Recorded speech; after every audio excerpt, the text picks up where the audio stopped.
Setiap malam saat seisi rumah sudah terlelap, aku memulai sandiwara rahasiaku. Aku duduk di sudut ruangan, berpura-pura tenang saat menatap layar ponsel.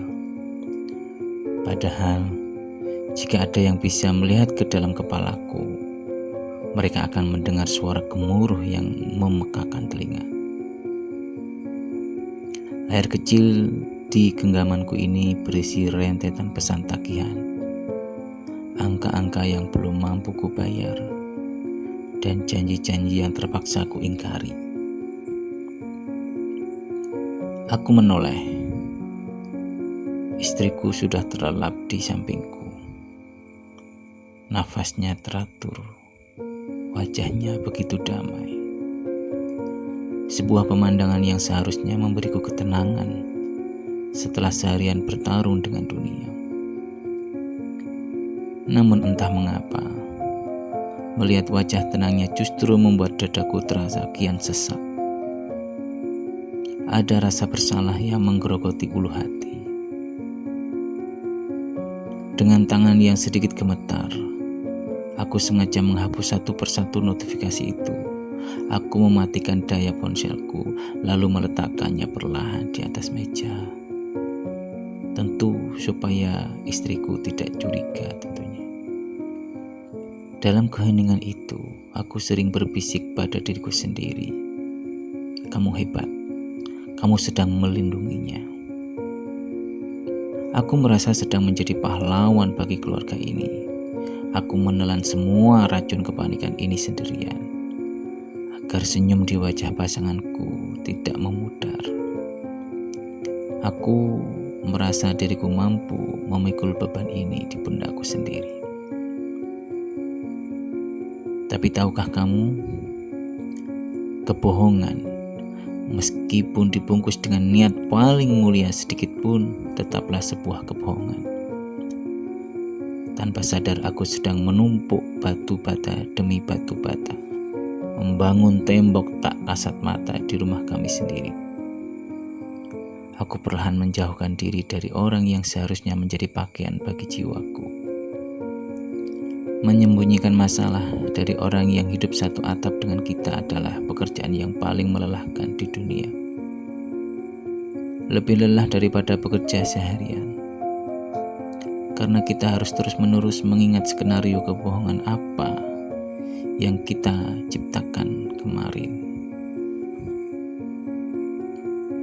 Dan tentunya mengingat apa yang harus kita lakukan. Aku harus tersenyum saat makanan dihidangkan. Padahal perutku mual memikirkan dari mana uang untuk makan esok hari. Aku harus tertawa dengan ceritanya tentang kejadian lucu di pasar. Padahal telingaku berdenging memikirkan tenggat waktu utang yang jatuh tempo esok hari. Tapi sekuat apapun kita berpura-pura, cinta selalu punya mata. Pasangan kita orang yang mengikat janji dengan kita, memiliki radar yang tidak bisa ditipu oleh senyum palsu. Sampai suatu hari pertahananku mulai retak. Saat kami sedang duduk berdua di meja makan, dia tidak menyentuh makanannya. Dia menatap mataku lekat-lekat. Matanya menyiratkan kecemasan yang selama ini mati-matian berusaha aku hindari. Dia pun bertanya, "Kamu kenapa?" Tanyanya dengan suara pelan namun menuntut. "Akhir-akhir ini kamu berbeda. Tatapanmu kosong. Kalau diajak bicara kamu sering tidak fokus.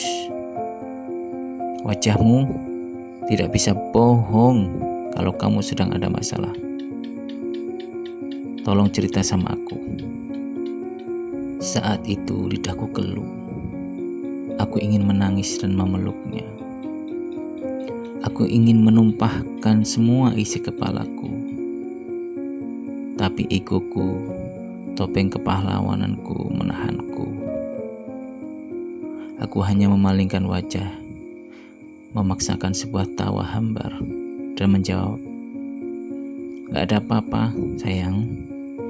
Cuma capek kerja aja. Banyak kerjaan di kantor." Dia tidak bertanya lagi, tapi aku melihat cahaya di matanya sedikit meredup. Dia tahu aku berbohong. Dan di titik itulah aku merasa menjadi manusia paling gagal. Aku berniat tidak membebaninya, tapi kebungkamanku justru menyiksanya dengan tanda tanya. Hingga suatu sore dengan pikiran yang kacau dan dada sesak, langkah kakiku tanpa sadar membawaku ke pelataran sebuah masjid. Awalnya aku hanya ingin duduk menghindar dari keramaian, menunda waktu pulang karena aku takut melihat wajah istriku. Namun rupanya di dalam sedang ada kajian. Aku duduk di saf paling belakang, bersandar pada pilar dingin, sekedar membiarkan telingaku menangkap suara ustadz yang sedang berbicara. Lalu sebuah kalimat meluncur dari pengeras suara, menghantam dadaku sekeras palu godam. Ustadz itu berkata, yang kurang lebih begini, "Kita ini seringkali sombong. Kita merasa bisa menyelesaikan semua sendiri. Kita ditimpa masalah keuangan, masalah keluarga, masalah pekerjaan, lalu kita simpan rapat-rapat. Kita tidak mengadu pada Allah, dan kita tidak berbagi pada pasangan yang sudah Allah titipkan untuk menemani kita. Kita merasa menjadi Tuhan atas masalah kita sendiri. Itu bukan pengorbanan. Saudaraku, itu adalah hilangnya tawakal."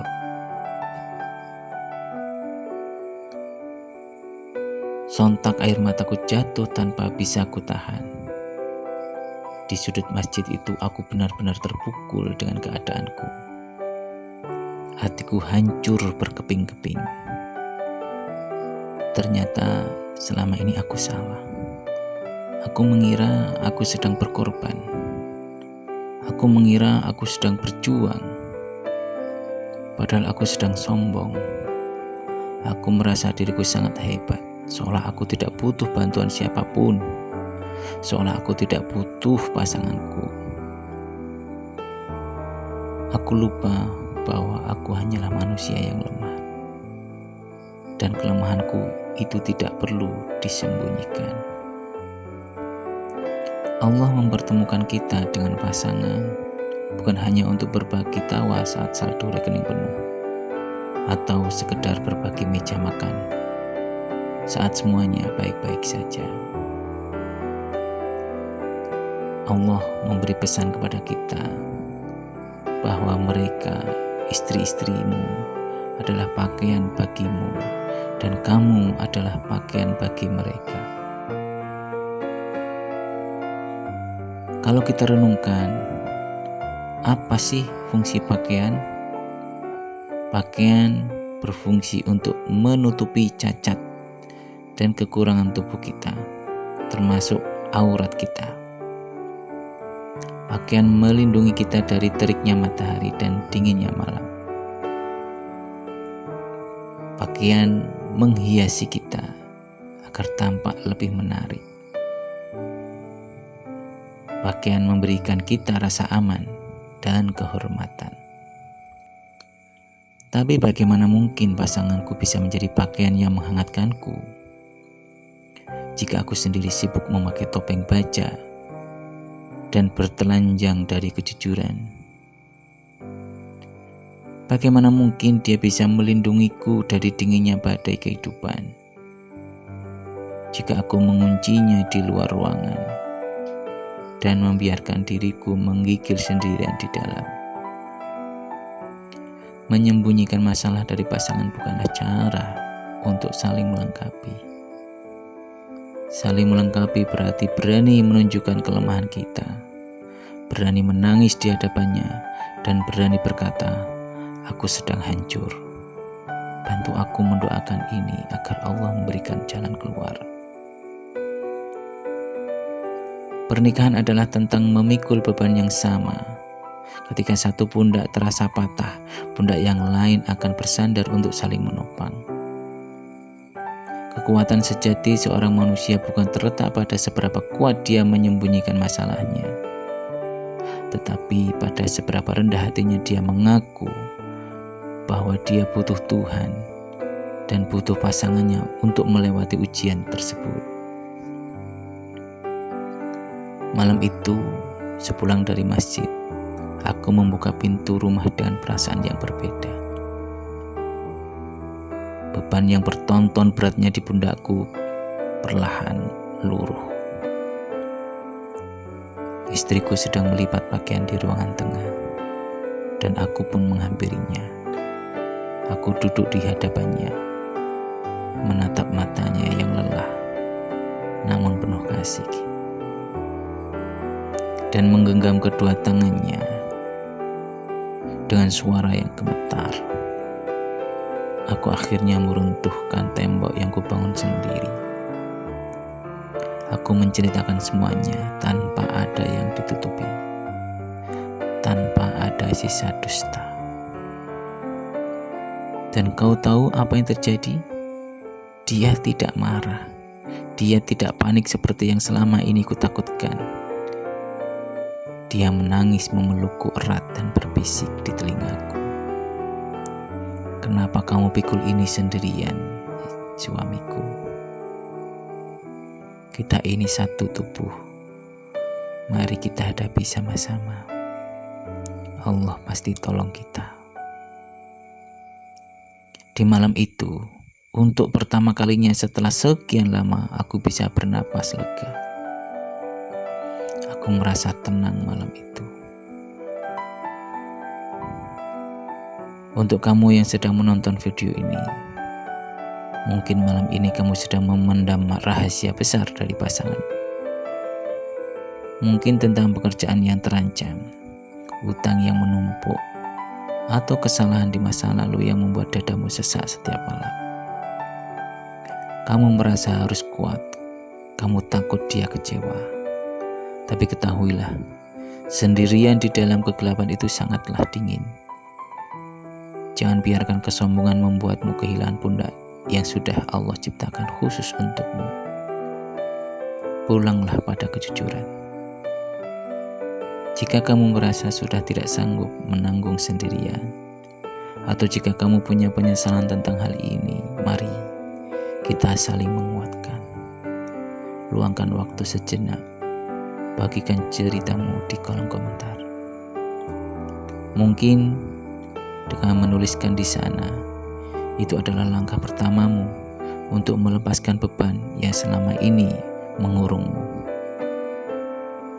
Semoga Allah melembutkan hati pasangan kita dan memberikan jalan keluar dari setiap celah kejujuran yang telah kita buka.